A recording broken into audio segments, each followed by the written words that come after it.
हारि धोरोम राव बासियालासे ब्रह्म बाथौ खृष्टान हिन्दुफोरनि दुर्गा मन्दिर काली मन्दिर शिव मन्दिर जेरावबो 2 लाख रांनि चेक रानदों प्रमद बर' दैदेननाय UPPL सरकारा।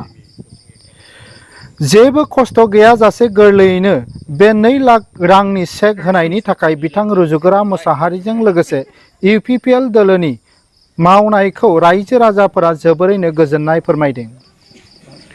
उदालगुरि जिल्लानि रौता जौगाखां खोन्दोनि धोनस्री समस्तिनि TCLCC नि मासिगिरि बिथां रुजुग्रा मोसाहारिया गावनि आखाइजों बे 2 लाख रांनि चेक राननायनि बिबानखौ होनायनि थाखाय बिटिआरनि चिफ बिथां प्रमद बर' आरो डिपुटि चिफ गबिन्द चन्द्र बसुमतारीनिसिम बिथां रुजुग्रा मोसाहारिया रायजो राजाफोरनि जानानै रोजा रोजा साबायखर बावो। बे चेक राननाय हाबाफारियाव बिथां TCLCC नि मासिगिरि रुजुग्रा मोसाहारिजों लोगोसे धोनस्री ब्लक कमिटि UPPL नि आफादगिरि बिथां तिरांता बसुमतारी आरो मोनफ्रोमबो VCDC नि चेयारमेन आरो UPPL दोलोनि गोबां मावथिफोरा बाहागो लायो। थारैनो जोङो जोबोद गोजोननाय मोनदों, मानो होनबा जोंनि BTR नि जि मोनसे आसनि आलारि सोरां, बेनि दारै जोंनि बे मण्डलियाव 2 लाख रां बेखौ जों मोननो हानायनि थाखाय जोङो जोबोद गोजोननाय मोनदों। TCLC नि चेयारमेन रुजुगोरा मोसाहारि सारनिफ्राय जों मोननो हादों।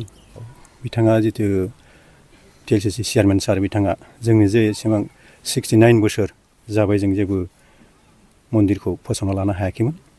बेखिनियाव बिथाङा जे नायनानै जे अननानै जे बिथाङा होबाय, बिनि उनाव जोङो साबायखर थाबाय बिथांनिसिम, आरो लोगोसे प्रमद सार बिथांनिसिमबो जों साबायखर थाबाय। बिथाङा जे बे स्किमखौ जे राननानै होबाय, राननानै हरबाय, दा सार बिथां TCLCC चेयारमेना जे जोंनोबो जे भागाव दोनबाय, बेखिनि भागखौ 2 लाख रांखौ जे जोंनोबो भागाव दोनदों, बिनि थाखाय जों TCLCC सार बिथांनिसिमबो जों साबायखर बावनाय थाबाय।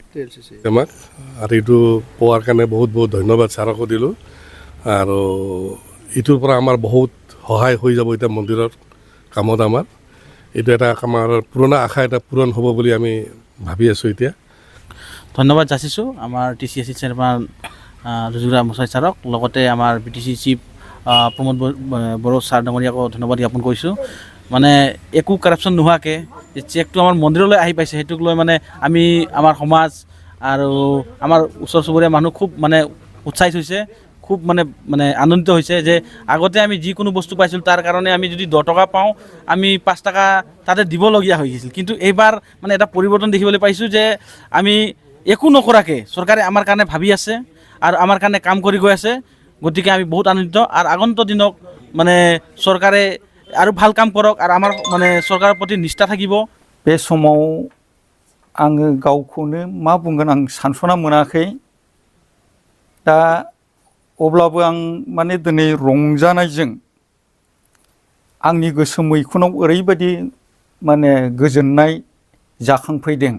दा दिनै जोङो बे UPPL नि आमोलाव जिथु प्रमद सारनि दा आमोलाव जों बिनाय लोगो लोगो जोङो बे अनसुंथाइखौ मोननो हादों। बेखौ लानानै आंनि गोसोआव दा इनायनो गोजोननाय मोनदों आरो रंजाखांदों। दा मा रावजों आङो बिथां जोंनि TCLCC चेयारमेन बिथांखौ आं हामबाय होगोन, आं दा रावखौनो नागिरना मोनाखै। दिनै गोथार रबिबार सान, आरो बे सानखौ ख्रिस्ट' सिबियारि धोरोम सिबियारि बिथांमोना प्रभुनि नामाव गाव गावखौ प्रार्थना खालामनो थाखाय बे सानसेखौ गावखौ बावसोमो। आरो बे रबिबार बारायाव नैबे खोला खासिबारि गामि, खासिबारि होनना बुङोब्ला जोङो बेयावहाय गामि हिसाबै मोननै दङ, मोनसे साउथ आरो मोनसे नर्थ। दानि गोदान माने मुगायाव जेरैबायदि चार्चफ्रा जानांगौमोन बेखौ आङो मोननो हायाखै, नुनो हायाखै। ओंखायनो थांनाय दिनफोराव जिथु बेयाव आङो सम सम बेयाव फैनाय जायो, आरो बेयावहाय जोङो अलरेडि BTR सरकारनिफ्राय मोनसे माने कमिउनिटि टयलेटबो जों बानायनानै होखांबाय। बेखौ मावनाय समावबो आङो जिहेतु बे गिर्जाखौ आं नुदों जे बिथांमोना फिसा मोनसे मण्डलि हिसाबै 31 न'खरल' दङ माने 31टा न'खरल' दं बे न'खर हिसाबै गिर्जाखौ जेरैबायदि डेभेलप खालामनांगौ बिदि खालामनो हायाखै आरो न'फ्रा गोदोनि मडेलनि स्टाइलाव हाजों लिरनाय इन्जुर हिसाबैनो खोरखि गैया मा गैया बेबायदि लुनायखौ नुनानै आङो जिहेतु माने बिटिआर सरकारनिफ्राय मानव गिदिर प्रमद बर' बिथाङा आलारि सोरां बिथांखि मोनसे माने लन्च खालामनानै बेवहाय इन्डिजिनियास ट्राइबेल एबा बर'फोरनि जि माने ट्रेडिशनेल जि माने फेथ आरो माने मा होनो बेखौ फुजिनाय